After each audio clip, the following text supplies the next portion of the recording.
तो अगर मैं आपसे पूछूं कि एक ग्रेट डिजाइन और एक एवरेज सा डिजाइन में डिफरेंस क्या है, well the answer would be very simple. Difference सिर्फ 9 बेसिक चीजों का होता है जिन्हें हम एलिमेंट ऑफ डिजाइन कहते हैं। तो चाहे आपका हाथ का वो स्मार्टफोन हो या फिर आपका पहना हुआ वो शूज या फिर वो ऐप जिन्हें आप दिन में 100 बार विजिट करते हो, हर एक प्रोडक्ट इन्हीं 9 बेसिक एलिमेंट के ऊपर टिका हुआ है। तो चलिए समझते हैं इन 9 बेसिक एलिमेंट में से कौन सा एलिमेंट हमारे डिजाइन में किस तरह इफेक्ट करता है और हम लोग इसको मास्टर कैसे कर सकते हैं। So our first element is dot. So dot basically एक सिंगल पॉइंट होता है। ये डिजाइन का सबसे बेसिक यूनिट होता है। बेसिक है बट मोस्ट इंपॉर्टेंट भी है। तो मिलियंस ऑफ डॉट जुड़ के एक लाइन या फिर एक शेप या फिर एक फॉर्म क्रिएट किया जाता है। तो जैसे हमारा ह्यूमन बॉडी जो है millions of billions of cell से बना हुआ है, ठीक वैसे ही हर एक shape millions of billions of cell से बना हुआ है और वो सेल को हम लोग डॉट बोल सकते हैं। सो इसीलिए डॉट सबसे बेसिक और फंडामेंटल यूनिट है डिजाइन एलिमेंट का। तो डॉट हम लोग यूज क्यों करते हैं? वेल मोस्टली डॉट हम लोग यूज करते हैं फोकस पॉइंट क्रिएट करने के लिए। तो मान लो आपके पास एक ब्लैंक स्पेस है जहां पे आपको एक फोकस पॉइंट क्रिएट करना है, वहां पे हम लोग एक सिंगल डॉट से वो काम कर सकते हैं। इसका एक रियल लाइफ एग्जांपल क्या हो गया, आपके पास अगर एक खुला आसमान है तो वहां पे अगर सन या फिर मून है तो पूरा आसमान में से आपका फोकस कहां पे जाएगा? सन या फिर मून के ऊपर। तो ये है एक नेचुरल एग्जांपल। या फिर मैं अगर एक रियल लाइफ एग्जांपल दूं, जब भी कोई बिंदी लगाता है या फिर लगाती है अपने फोरहेड पे, तो हमारा फोरहेड क्या हो गया? एक ब्लैंक स्पेस। तो इस ब्लैंक स्पेस में अगर जब बिंदी लग गया तो सारा फोकस कहां शिफ्ट हो गया? यहाँ पे बिंदी के ऊपर। तो वो हो गया एक रियल लाइफ एग्जांपल। अब डॉट का इस्तेमाल हम लोग मल्टीपल जगह पे कर सकते हैं। कई बार हम लोग डॉट जो है मल्टीपल डॉट को यूज करके मूवमेंट दिखाते हैं।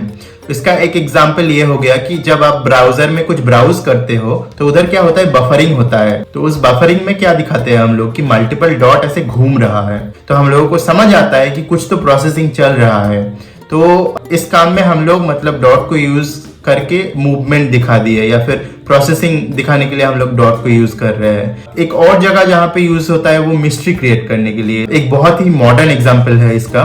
तो जब भी हमारे फोन में कुछ नोटिफिकेशन या फिर मैसेज आता है तो उस ऐप आइकन के ऊपर एक रेड सा डॉट दिखने को मिलता है हम लोगों को। तो वो रेड डॉट जो है वो हम लोगों को सिग्नल देता है कि इसके अंदर कुछ तो मैसेज आया है, कुछ तो नोटिफिकेशन आया है, इसको खोल के देखो। तो वहां पे डॉट क्या किया? एक क्यूरियोसिटी क्रिएट किया या फिर एक जो है मिस्ट्री क्रिएट किया। Next we have line. So line जो है वो एक मूविंग डॉट का पैथ है। मतलब क्या हो गया? मतलब एक डॉट जब एक सेम सरफेस पे एक पॉइंट से दूसरा पॉइंट पे मूव करता है तो जो रास्ता क्रिएट होता है उसको हम लोग लाइन बोलते हैं। अब ये लाइन भी जो है इसको भी हम लोग मल्टीपल कैटेगरी में डिवाइड करते हैं, जैसे कि vertical line, horizontal line, zigzag line, diagonal line, curve line, ये सब। तो चलिए समझते हैं कि ये सब क्यों यूज होता है। समझने से पहले मैं आपको एक चीज क्लियर कर दूं, हम लोग जितना भी डिजाइन का जो है थ्योरी पढ़ते हैं ये सब बनाया गया है नेचर को ऑब्जर्व करके।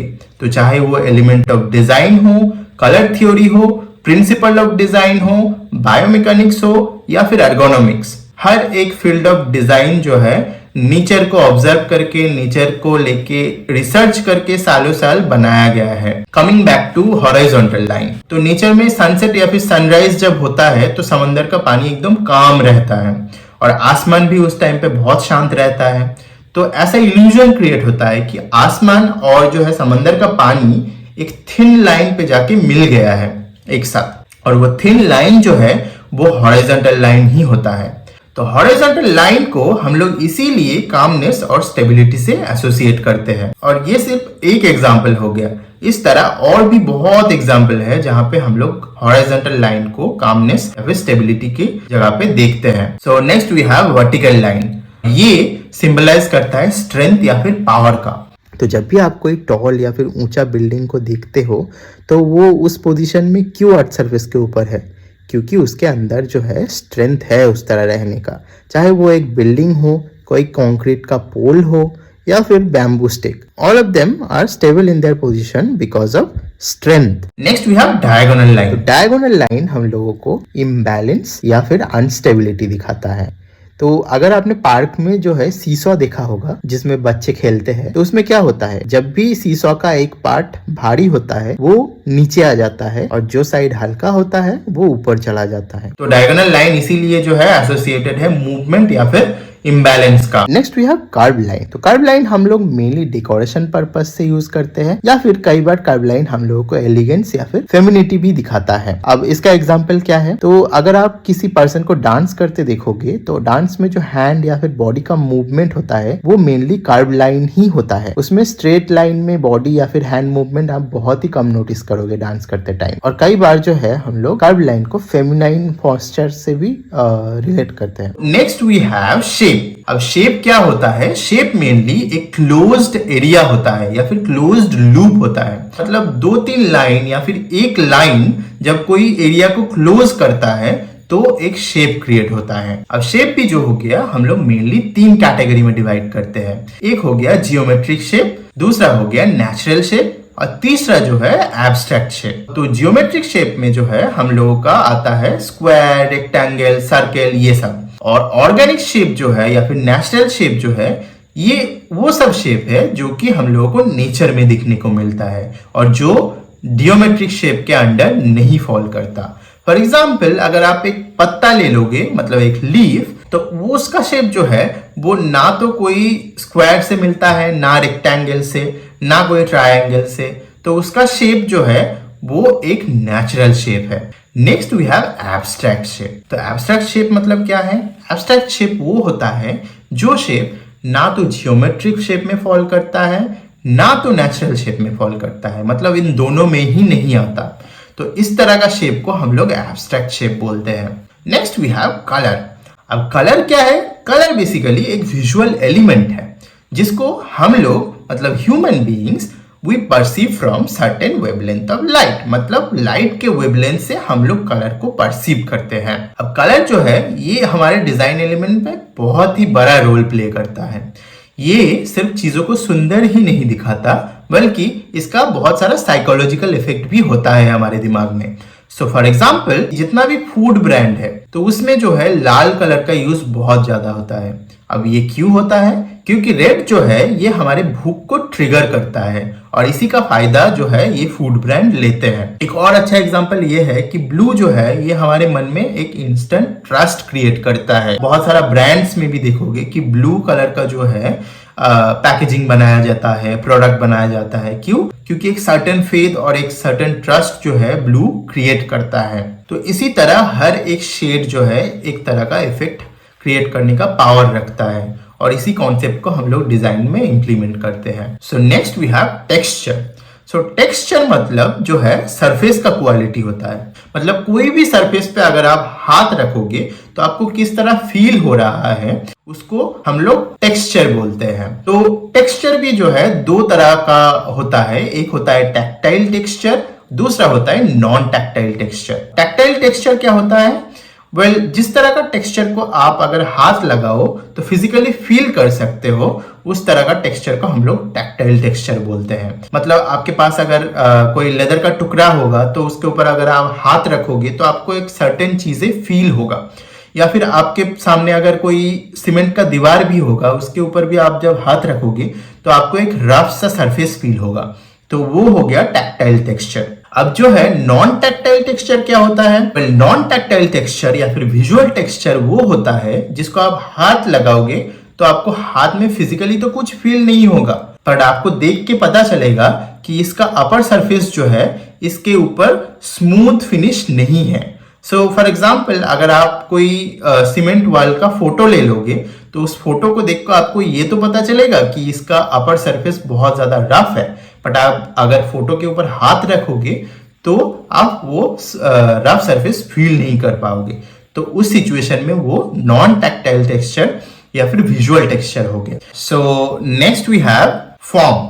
अब फॉर्म क्या होता है, फॉर्म मतलब 3D एक्सटेंशन होता है। मतलब कोई भी 2D शेप को अगर आप पकड़ के 3D स्पेस में लेके चले जाओगे तो क्या हो जाता है, वो 3D ऑब्जेक्ट में कन्वर्ट हो जाता है और उसी को हम लोग फॉर्म कहते हैं। सो फॉर एग्जाम्पल अगर आपके पास एक सर्कल है उसको आप पकड़ के 3D स्पेस में लेके जाओगे तो वो सर्कल क्या हो जाएगा, एक स्फीयर बन जाएगा। तो वो स्फीयर क्या हो गया, एक फॉर्म हो गया। या फिर आपके पास अगर एक स्क्वायर है, उसको आप अगर 3D स्पेस में लेके जाओगे तो आपके पास एक क्यूब मिल जाएगा।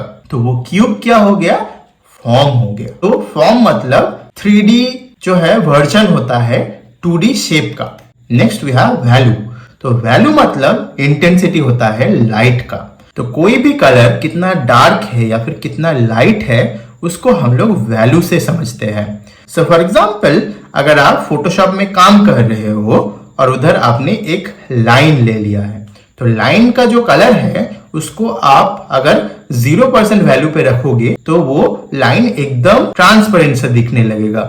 Whereas अगर उस इंटेंसिटी को आप 100% में कर दोगे तो वो लाइन जो है एकदम स्ट्रॉन्ग और विविड दिखेगा आपको। तो वैल्यू हम लोग इंटेंसिटी के लिए यूज करते हैं। Next we have space. So space मतलब एरिया होता है। तो अगर आपके पास मान लो एक कैनवस है, उस कैनवस में आपके पास एक फ्लावर का इमेज है, तो उसमें जो फ्लावर का इमेज है वो हो गया आपके पास पॉजिटिव स्पेस, और जो बाकी ब्लैंक एरिया है उस कैनवस में वो हो गया नेगेटिव स्पेस। तो पॉजिटिव स्पेस मतलब ऑक्यूपाइड एरिया और नेगेटिव स्पेस मतलब जो ब्लैंक एरिया है। अब स्पेस मैनेजमेंट ऐसा एक टॉपिक है जिसको मास्टर करने में कई डिजाइनर को कई साल लग जाता है। कौन सा डिजाइन पे कितना स्पेस देने से वो डिजाइन मिनिमल दिखेगा, एस्थेटिक दिखेगा या फिर प्रीमियम दिखेगा, और कौन सा डिजाइन चीप दिखेगा, ये समझना जो है ये बहुत ही ज्यादा कॉम्प्लिकेटेड और बहुत ही ज्यादा टाइम टेकिंग टास्क होता है। तो अगर आप एप्पल का वेबसाइट देखोगे तो उसका यूआई जो है वो बहुत मिनिमल है, बहुत ज्यादा क्लीन है, नीट है। क्यों?